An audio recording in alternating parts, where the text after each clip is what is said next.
Right. Cool. Well, salutes. Part 2. Let's get it. Welcome back to the Inner Workings podcast. We actually haven't done one of these since November of last year. So it's been a minute. A lot's been happening. I guess, everything's sort of starting to open up and people are starting to get back on their feet. There's events happening. The borders are open. Pleasure to announce our first interstate guest, Melbourne-based artist, producer, mix and master engineer, IJALE. Yes. Who's playing a show tonight at the Bird. Indeed. So we actually started this podcast in the pandemic because we were, we had not much else better to do. There wasn't a whole lot left. This happening is kind of a bit of a moment, I guess, because there was no foresight of when even interstate gigs were coming back. So, Yeah. Awesome to have you, man. We've been kicking it over the last couple of days. We've made some tracks, and you've really tapped into a Perth scene, and I think this is really important. Like cities kind of connecting, especially Perth. We get we were really, really isolated. We get overlooked. Yeah, in the hip hop scene. Criminally, man. Criminally. I'm seeing that now. Yeah. I understand. Thank you. Yeah, it's thank you so much for coming through and doing this and being with us. And we hopefully continue a really good relationship. 100%, man. Like, I can't say anything. Like, I was just as asleep as everybody else was until I got here, really. You know what I mean? Like, I'd been like tapped into Marley, obviously. Like, we've been homies and stuff, just like on the gram and showing each other love. Always been a fan of Pan Negro. Like, yeah, I've been a fan of them for years. And now I'm just like intimidated, bro. Honestly, no, dead ass, man. Get out of here. I'm telling you, man. Shit. It's a good feeling to be around, though. Like, it's energizing. So, I guess, what sort of got you into doing what you're doing now? Like, the love for music start just as a listener? The journey? The journey is long and full of things that I didn't want to do at first. But, like, I was living in Sydney. I did a Bachelor's of Design and Architecture. And it was mad. It was like... It's not an easy degree. It's not an easy degree. I have a few homies that have done it. Yeah. It instilled some type of hustle in me for sure, even if I didn't like do my master's. End up graduating, do my bachelor's, so like made my dad happy, like got the piece of paper and like you know what I'm saying. Yeah. Thank you, appreciate that. But then I took like a couple years like trying to look for an architecture job, and I basically just taught myself how to produce. Like I was doing stuff in high school, like tinkering on FL Studio, and then I just like really, really got deep into it because I was living so far away from all my friends. Like I lived in Southwest Sydney in like past Campbelltown area, if like anybody out there knows it. But yeah, so I was so far away from all my friends who I would party with in the city. So I'd go home and just like they're a couple of hours on the train, basically. 2 hours on the train. Yeah. Damn. So I do that, come in, and get lit with my friends, and then repeat. And so I was beat making for a while. I was in this like duo called Spirals, with the homie Kirk, who now lives in Melbourne, which is good. So we still like make music and shit. But then I just like, I don't know, something about Sydney at the time wasn't popping like that. Like electronic music scene was happening because Flume was like all the rage and everybody was trying to, get into that game. And it just wasn't like happening with the type of music that we were doing. Like I was like super into fly low and like brain feeder shit, like doing like weird experimental electronic jazz kind of stuff.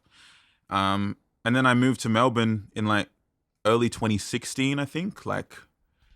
And then started doing this course, audio production at Collarts.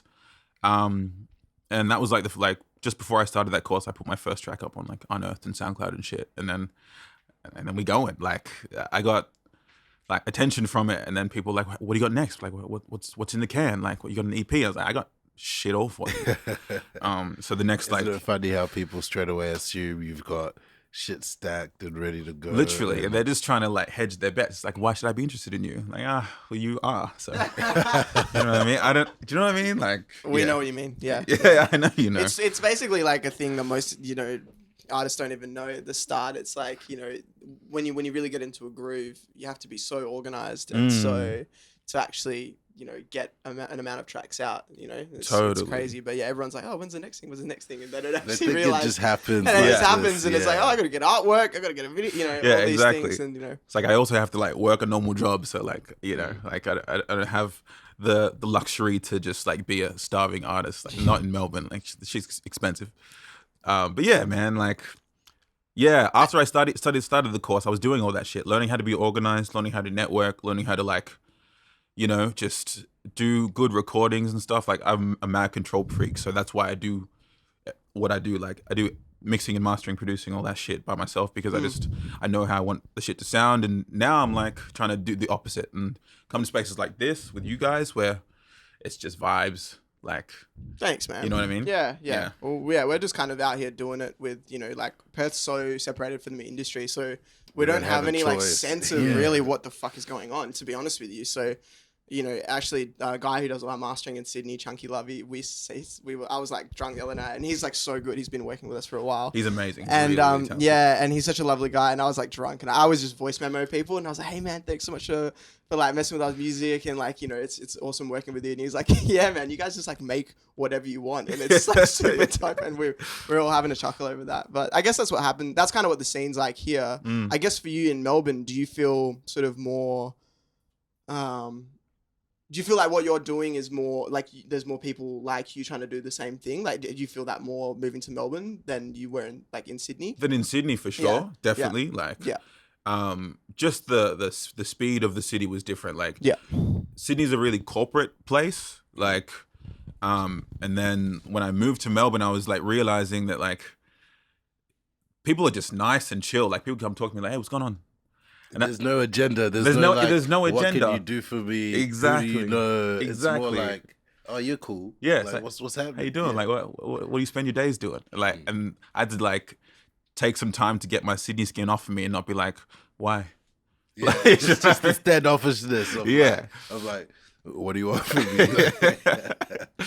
Yeah. So that helped a lot. Like just with like getting out and being comfortable enough to like just have random conversations and just catch vibes at gigs and shit like that. Yeah, it's so much different. But I feel like maybe it's just what I've been experiencing in the last couple of days. I haven't been here that long, but the way you guys do it, at least in this room, like, and all the people that have come through here, like, there's a big Melbourne energy that like, not like where our ecosystems are the same, but the energy of experimentation and not giving a fuck is very much similar to the stuff that I feel that I gravitate towards when I'm back in Melbourne. That's awesome to hear, like that feedback, obviously, because, you've been sort of amongst both scenes now. Yeah, I guess we just don't have anyone to impress or to do anything. Like, that's kind of where it stems from, which is awesome. Accept and each there's other. no pressure. Like, I think that's such a good thing. Like, you can tell that there's like healthy and like good competition around like the sick rappers, sick producers and stuff. Like nothing toxic, but it's just like pushing each other to progress and shit. Yeah. So when you moved to Melbourne, what was your entry into the scene? Because you just relocated. Did you already have like people's on ground that you were kind of familiar with, or were you kind of like, I'm here? I had people that I knew of, but I didn't know anybody. And I went to like Section 8. It's like I'm familiar with Section 8. Yeah, seminal institution.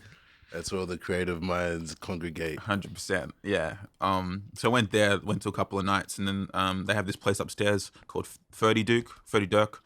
And they do hip hop nights every so often. So I'd start doing stuff there. And I don't know, just slowly but surely things just like kept on propelling themselves. I just kept on doing single after single after single. Yeah. I can't really tell you like a moment when I felt like I had a squad, like because I feel like I always kind of roll pretty solo, to be honest. Like until the last project, I feel like I didn't really have like anybody to rep except me. Yourself. Yeah. I guess does that come mainly from just necessity? Like, there's no one going to do it for you kind of thing. And okay. 100%. Like, DIY artist. Yeah, dude. Like I remember before I started doing music, I was like so jaded about what I wanted to do in life, and I was like, always call my brother and be like, man, this 9 to 5 shit's not for me. He's like, bro, stop complaining and just do it. Like, go buy a laptop, learn how to do it. Don't stop calling me with your shit. And I was like, okay.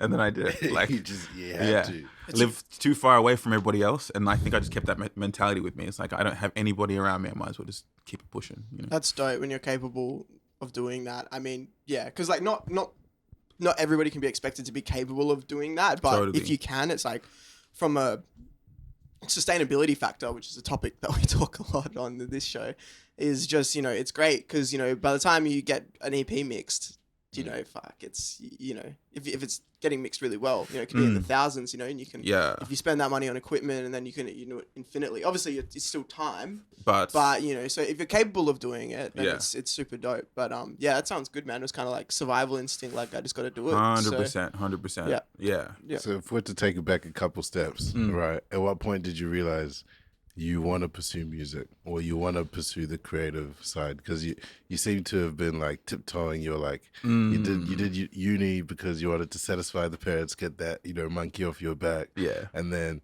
was it after you graduated, within that 2-year period, you're looking for jobs? You're like, I'm not really trying to, or that was the time. Like that was the time when I realized that architecture was definitely not for me. But then, like, was there a defining moment, or was it just like halfway through the course you're like, this ain't me. I'm too deep now. I gotta.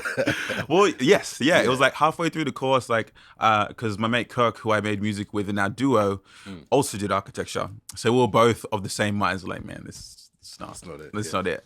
And like one day we just like got all of our equipment in a room in this like shitty share house in Newtown, where he lived at the time. And then we're like, let's try it and jam. Like literally, I think that was the day. Like we jammed for like, I don't know, hours and hours without looking at the, like, you know what I mean? You get it. Like, as soon as you're in a zone, like, time doesn't matter. And that felt so good. Like, yeah, I think that was the moment. The first time that Kirk and I jammed would have been, like, the catalyst. It's like, yeah, this is... By jam, do you mean you guys were creating beats, or were you already in the mind frame of, I want to write and songwrite and compose? We're just making beats. Like, because all of our stuff was instrumental. I only started rapping when I moved to Melbourne, pretty much, which was in like early 2016.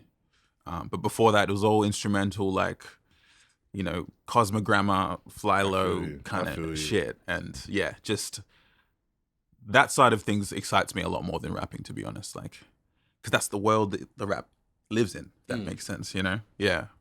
So producer first. I'd say so. Oh, maybe not now, like...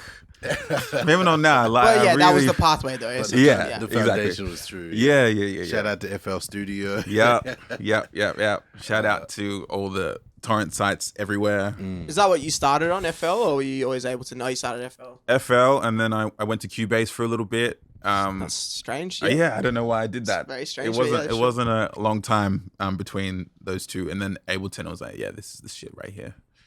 Yeah, it happens. I mean, yeah, they all do the same thing essentially, but when you feel like one's an extension of you, then that's the one I guess you go with, right? So yeah, everybody's afraid of Ableton, it seems. Like, yeah, not so much anymore. I think it's definitely becoming, for writing, I guess, the door of choice. And yeah, I mean, I just do everything in it, to be honest. Same. That's just how it goes. But yeah. So how are you feeling, like being someone who's? I mean, you've got management, right? Yeah. You've got a management team, Jordan, who I've dealt with, and Julian. Yeah. I guess that's a good, you know, because we always like to talk about, you know, the inner workings, like, you know, how stuff, you know, is done on that front. How are you finding that relationship? Like, are you being able to, like, overall, are you able to keep producing stuff and it be pretty streamlined? Like, because I know you're mixing and mastering all your tracks yourself, or are you sending some stuff off? No, I sent like early tracks off of mine. Like there was this track that I did back when I used to be under another name, Crooked Letter, like before I did the whole IJALE thing. Yep. I did my first few masters with this other dude from Sydney called Jack Press. Okay. He works from 301. Yeah. He's mad. And then once I started uni, like, and once I saw how expensive this shit was, I was like, no. It's not, yeah, I mean, you can't like bankrupt yourself like getting a track mastered. But, yeah, not in this economy, man. Nah. Yeah, so I started doing it then, and like, you know, they were like not great, You know what I mean? Like, but they fit I mean, with your the shit sound sounds of the great shit. now, though. Yeah, Like, I was gonna say, the I don't latest know. stuff. I was like, oh shit, I didn't know Yeah. you mixed it yourself. Thank you, Yeah. bro. Thank you. Like that and all that stuff. Like, it sounds, as good as anything that any Cheers. engineer's doing, or full-time engineers doing, in my eyes. That's good feedback. Thank you, man. I really appreciate that. So you're handling all, I guess, songwriting, production, and all that sort of stuff, and then like, so does it get? I don't know. Does that get pretty hefty? I guess you're not doing a lot of production for other people, right? You're mainly focusing on yourself. Yeah, I'm trying to like do a lot more of that now. But like, yeah, things keep shifting. Like, now that I've like started a job that is taking up a lot more of my time. When I was doing the last mixtape, it's different now. Like, I have to change priorities and shit. I'll probably still mix and master my stuff, but I think I'll just be more selective with what I'm gonna move forward with, not just do an 18-track thing just off the strength of like. I think that was silly, but I wanted to get into that. I quite liked it because for a lot of people that was their introduction of you. Like, I was familiar since Hotlines dropped. That used to be my shit. Yeah, and I was nice. like, oh, this is dope. But then, like, when that dropped, I'd missed out all the other singles. And Right, it was just a project, yeah. And I was like, oh, okay. So he can do this, he can do this, he can do this. And it kind of made me as a listener not box you into a sound. And I was like, oh, shit, I don't know what to expect, but, like, expect the unexpected. That's a very good, like, byproduct of that decision then. I did, like, because I wasn't really thinking about it.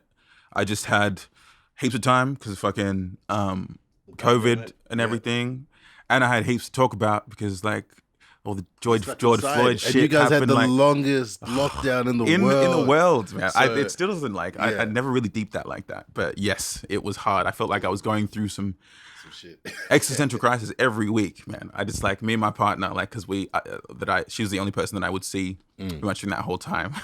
Every week we'd go through some type of breakdown. We're like, man, that week was hectic, bro. Like, it felt like a year had gone by, like, because we just we didn't really experience a pandemic here. I mean, It was sorry, like 6 weeks. I shouldn't say that. Like, there were bits where it was like really screwed. Like last year, that we had New Year's Eve cancelled off the base of like one case and all this sort of, and like so a lot of entertainment. So sorry, on an economical probably point of view, but it hurt everybody. We for sure. we really like chilled a lot. We just kind of shut borders and because we could or whatever. We were isolated and we did. So we don't know that perspective. We were just doing podcasts and shit, and we were all still kind of mingling for a lot of it. Whereas I guess for you guys it was really really intense. Even talking to my Sydney friends, like, I mean, it wasn't even as bad as Melbourne. Even that was like intense. Still pretty bad there. Yeah. So, yeah. Yeah. Did you find yourself? I don't know. Like, for me, I felt like I did a lot during or made the most of the pandemic as I could. But now it's like I feel like I'm just getting the fatigue from it, where I'm like, oh, I did all this stuff during it. And don't get me wrong, it's not like it was for nothing.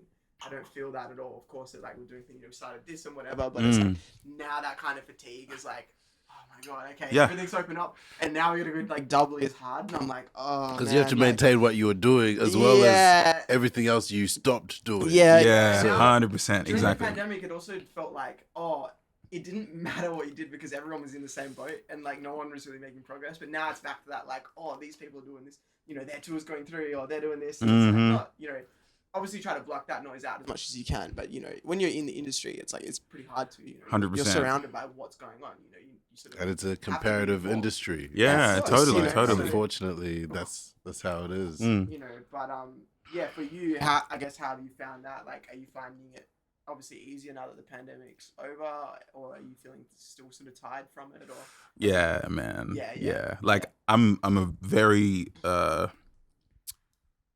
introverted person, I think, and so even though the pandemic was hard and stuff, like, I'm not usually an outside kind of person, to be honest.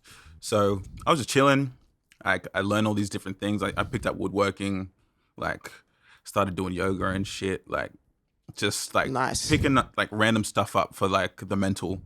And then I dove straight into this this project, and that like was a saving grace for me, basically. Like, I could put all of my attention to this one thing, make it as good as I could possibly make it, like, and then now that that's done, like, I felt like it was time to kind of shift my attention into this, after that, to something else. So I like got this job. I'm working at Triple J Unearthed right now, and it's dope. And I want to like, kind of do well there and like set myself up, get savings and shit. But now I'm like, I feel like, yeah, I came here and I'm like, fuck, man, I've been sleeping, man. These guys are working every day, bro. They're working every day. I'm doing 9 to 5. They're working 9 to 9, man. Like just doing the stuff that I wish that I was doing during this time. Like it's fucked. It's crazy. Tell us. I mean, can you tell us a bit about that job with Triple J? Like, how's that going for you? Like, I mean, what's your role there specifically? I guess it's. I am the audio content producer at Triple J Unearthed.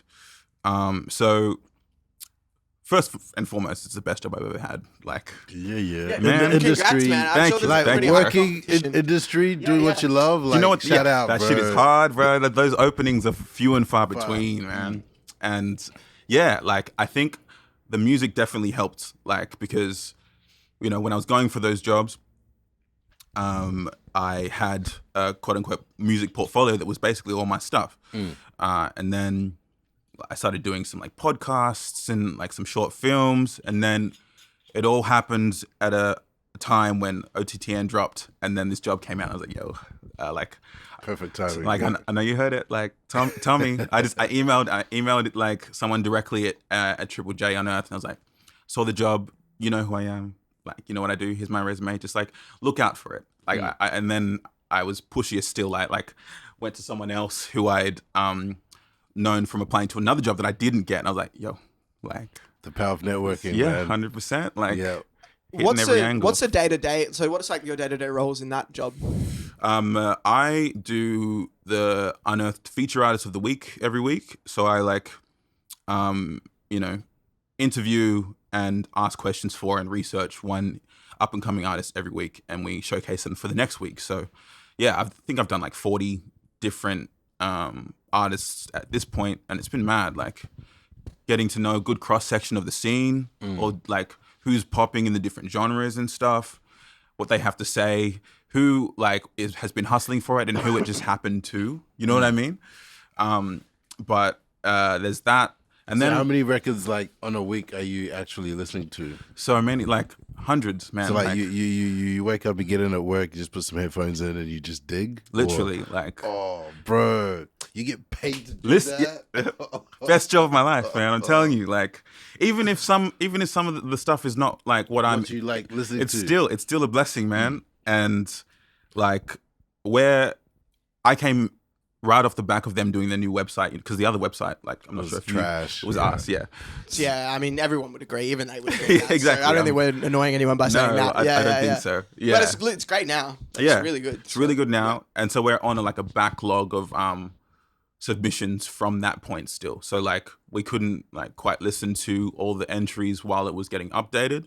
So there's more of a backlog of stuff that we have to listen to in order to get It's back hard on enough that. to listen to all the entries, period. Without, Exactly. with it, even if you had like the most streamlined thing in the world, it's a lot, you know. Yeah, but we do it. Like I think a lot of people think that like, oh, they're just putting them up there and they don't listen. We listen to every single song. Like No, awesome. Yeah. That's good to know. Like 30 seconds or like from start to finish? no, from start to finish, just from start to finish, man. Damn. Yeah. Have That's to. deep. Have to. It's fun. Like it's like when you get something that you don't expect, you're like, this is fucking fire. Like go and follow them on Instagram, see what they're about. Because I love doing that shit. Like as soon as you find someone you love, you're like, I want to know everything about you. You know Your what I mean? perspective would be dope from not only the artist perspective, but also as a producer and a mixer and engineer. So I guess that's how it ties up really well, because you're not just looking at it from one lens.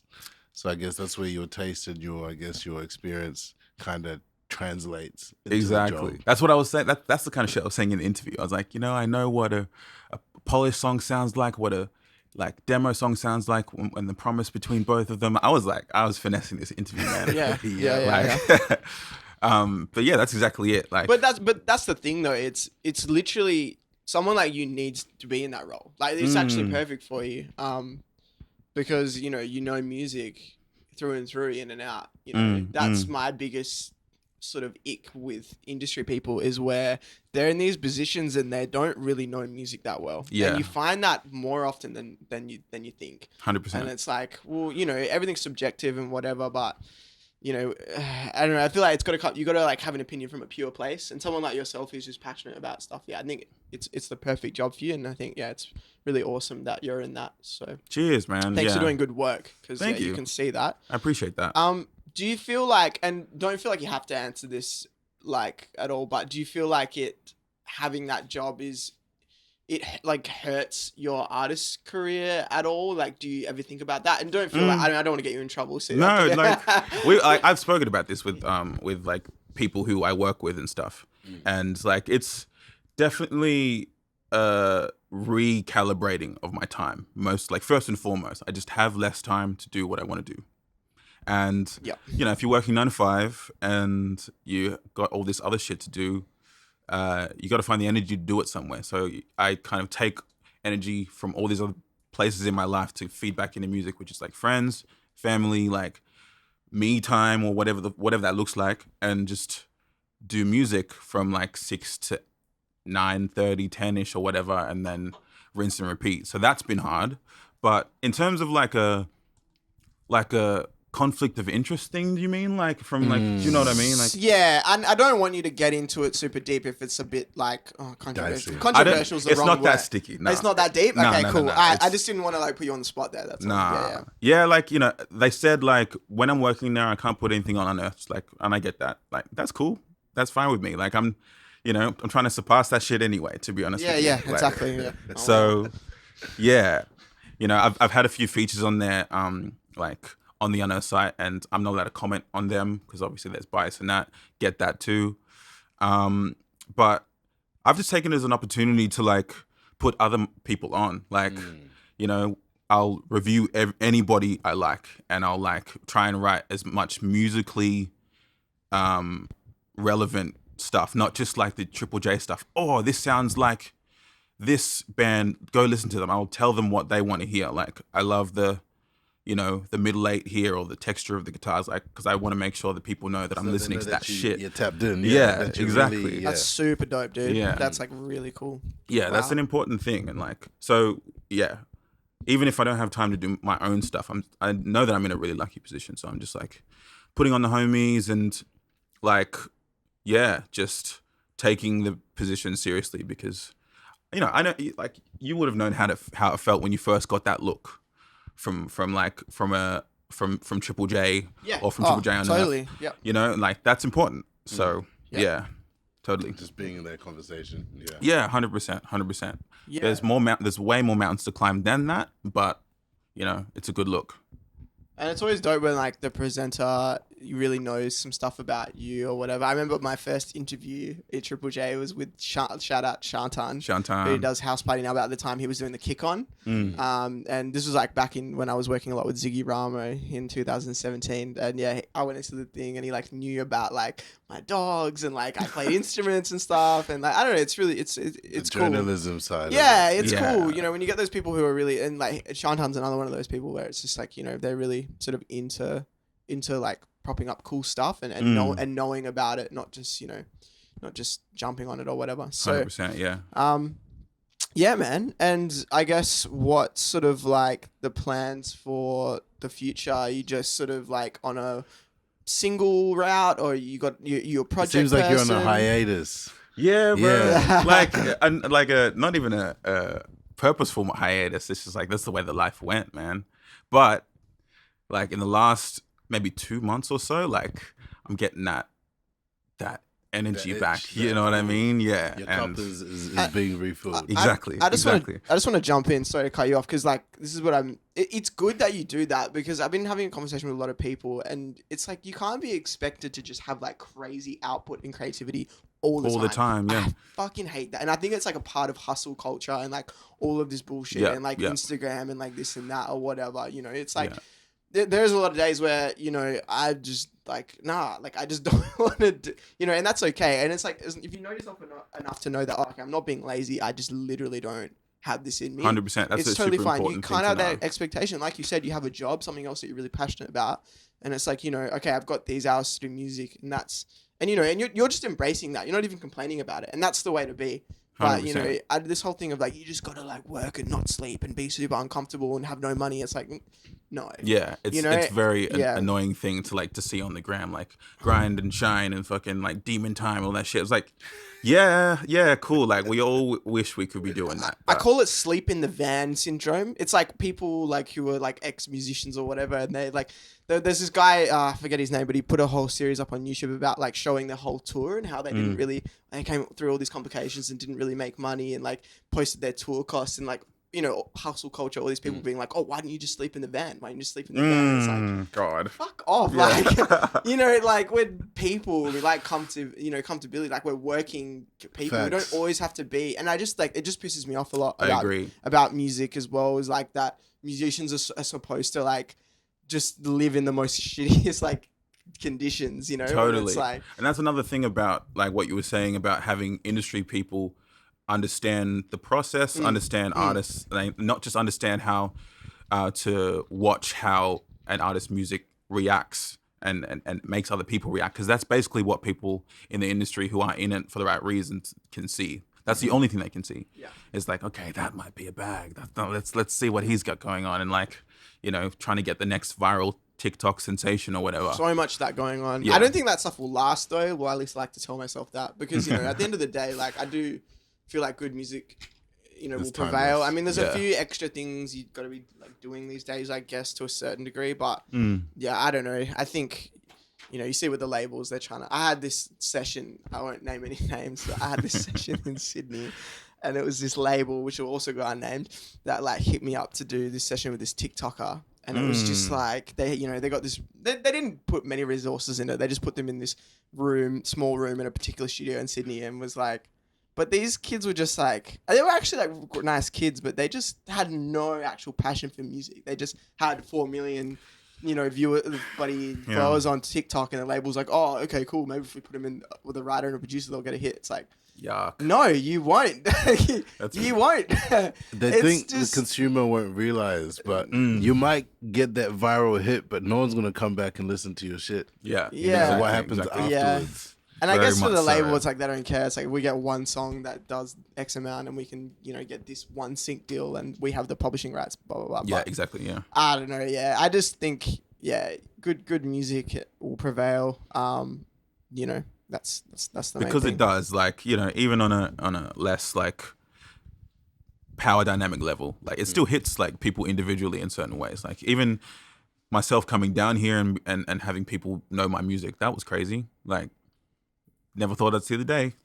Like that's wild. That's cool. People really think Perth's a different country, bro. I did. Yeah, no, exactly. Like even last night, chatting to Aiden, he's just like another local artist, and he like knows your stuff and whatever. It's He's a good to legend. do that stuff, because, you know, as much as like you're someone who I look at and I like, you have no ego, like you're very, you know, whatever. Like, but it's good getting that. Sometimes that injection of like, oh, this person like actually connected with what I'm doing. You know, you It's need- refreshing. Yeah, 100%. You need that. As much as we tell ourselves, oh, we don't. But it's like, nah, sometimes it's really nice, you know, and when you can take it with, like really gracefully and all that Totally. sort of stuff, it's awesome. Yeah. How do you deal with the pressure of, like, you haven't been releasing music? Not well. Surely people are like, No when one something does. coming out, Not or well. like your management's pushing, or booking agents are like, Yeah. we want to get you onto this, but you haven't put out anything. Wow. I do not take that well, man. Like, no, like I'm there's some things that I probably can't talk about at the moment, like, but good things that are coming to fruition really soon, and that would probably put me in a better position if I did have some things in the tank for sure. But I get really angry about it, to be honest with you. I'm like, I just gave you 18 tracks, and I've been like, I've been doing features after features after features. I was about to Notable get onto features that. after Yeah. features. Like, don't play with me. Like, you know. I'm active, but I don't need to be directly active. Exactly, Yeah. exactly. I don't feel like I always need to be making the next thing, especially now. Like, yeah, I'm trying to just recalibrate. Like, there's so many things that I realized during the pandemics. Like, this music thing is not my identity. It's something I do really well. It's not who That's I dope. am, bro. You want to dive into that?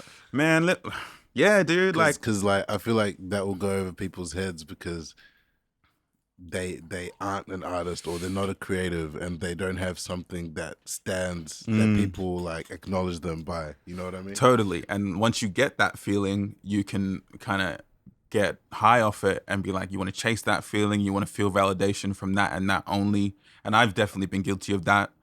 Like having someone like your music and then come up and tell you about it, and playing a show and seeing the way that you're able to sway people's hearts and minds and shit. That's fucking vibey.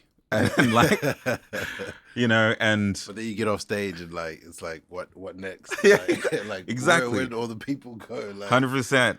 Half of the people will nod and stuff. Like Melbourne is really like this. Like they'll like sway and shit. And then you walk through the crowd and they'll just look at you. And then like they'll be like, they won't say shit. They'll just acknowledge that it was good, but they'll just be like next to you at the bar and be like, that shit was yeah. It's fucking weird. But anyway, like Melbourne gets this rap of being too cool for school all the time. Is that a real thing, or is this just us on the outside looking good? I think people like look at me, man. I'm dressed in all black, like I'm Melbourne out right now. But I think that's also me just like being from architecture and like that's just the vibe. I don't know, I can't explain it, but like there's so many people from Melbourne who are just like architecture and design and all that shit. Like, yeah. It's just I don't know, the mecca for like creativity. So obviously there's going to be a little bit of, you know, maybe wank in expression, maybe not creativity. Because I feel like people are super expressive there, and when you go to Sydney, it's bland. Does that make sense? Yes. Not in a like a, I don't know how better to like explain it, but they're not as expressive. Yeah, I agree. Like when I lived in Sydney, I felt like it was like everybody was too like fast paced. Everybody's just trying to get to where they're going, get to work, go home, get fucked up, start again. And it was hard to find genuine like relationships there for sure. When I came to Melbourne, like, yeah, it was heaps different. I didn't think I'd like have all the community that I do have around me now. Like, even if we are all hustling, so we don't get a lot of time to tap in with each other, you still know that person is solid. You know what I mean? Like bookmark. Where it's like you pick up where you left off. Exactly. Word. Yeah. And it's not like, oh, I haven't spoke to you in 3 weeks, so it's kind of funny now. Exactly. Put a flame emoji on your story. Nah. It's so genuine. Yeah.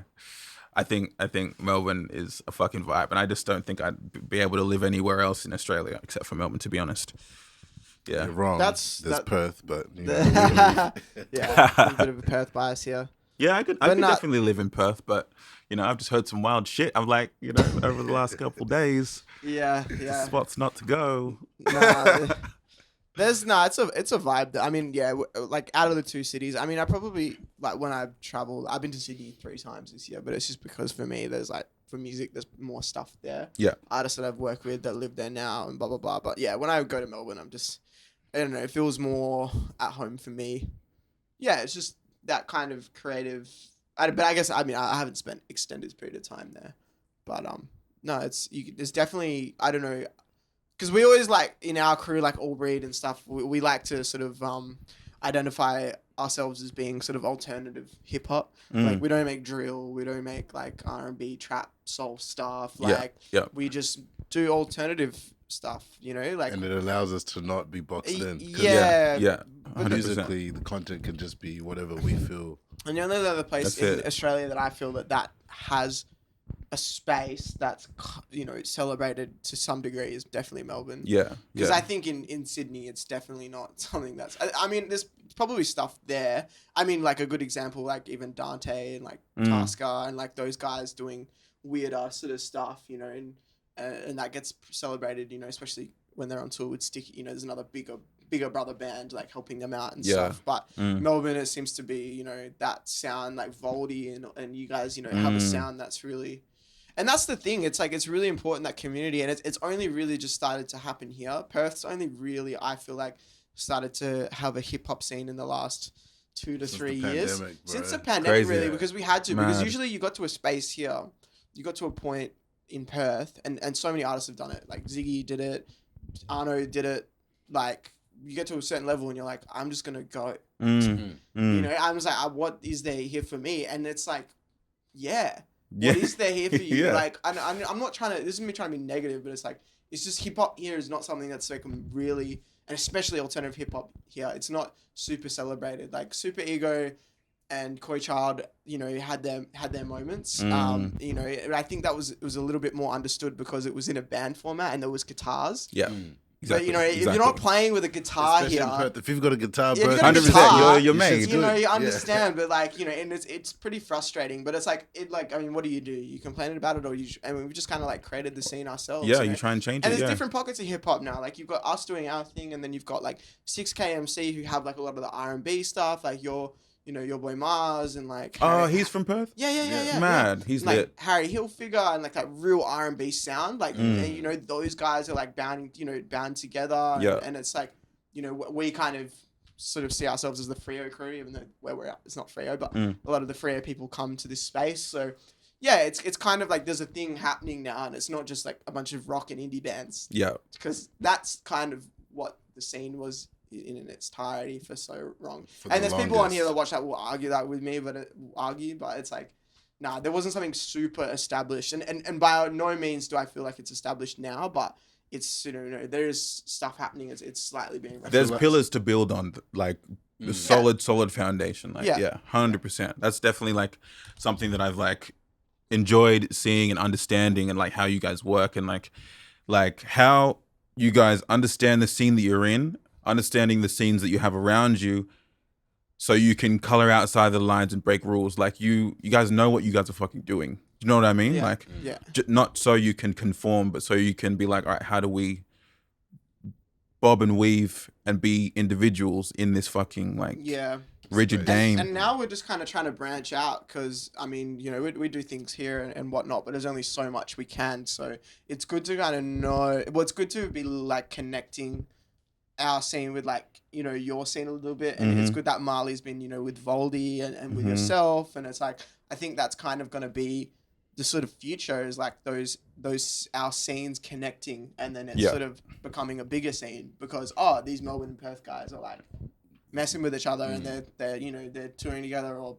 making songs together. A lot of Brisbane and Sydney's kind of working together. And that's how it's got a branch. You can hear that, and then maybe once we do that, we'll find people in Sydney and Brisbane that are similar to us doing things, and then that's how, you know, things go out. And you know, it's only really been 6 months since, not even that, I don't know how many months since the pandemic has, I won't say since ended, the borders have been stabilized. Yeah, stabilized. Been open. So it kind of feels like everything's just gone back to normal, but it hasn't. And I think I need to keep reminding myself that it hasn't. Give it some fucking time. Like, you know, there's only so much money in the market at the moment. It's pretty insane. Yeah. But I guess the show tonight, super excited to have someone play from over east hip hop here. I think it's especially, you know, in the space that you're doing, in the alternate space. I don't think it's happened in a minute. So facts. I guess what's sort of something people should be looking out for in the future? Any plans or announcements yet, or are you just working on stuff and they'll see it when they see it? Yeah, I'm working on a lot of stuff. Okay, like cool. like good, like stuff that I'm finally can say that I'm excited about. Ask me like a month ago, I'd be like, oh, I'm just writing music.